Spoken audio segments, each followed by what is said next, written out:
Mumbai Gorakhpur express के 2 coaches को लगी आग। रियासत महाराष्ट्र के नासिक स्टेशन के करीब आज दोपहर 3 बजे के करीब मुंबई गोरखपुर गोंडवाना एक्सप्रेस के SLR लगेज कोच में ज़बरदस्त आग भड़क उठी।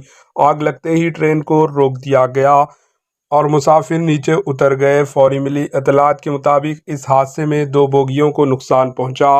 रेलवे हाकिम के मुताबिक आग की शिद्दत के बावजूद मुसाफिरीन को किसी भी किस्म का नुकसान नहीं पहुंचा। तमाम मुसाफिर महफूज हैं।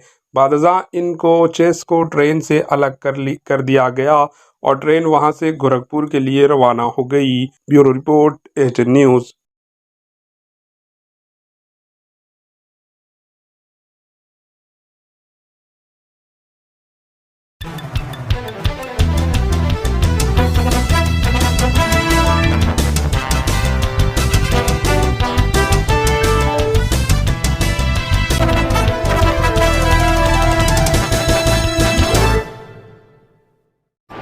एटीएन न्यूज़ को लाइक करें, शेयर करें और सब्सक्राइब करना ना भूलें।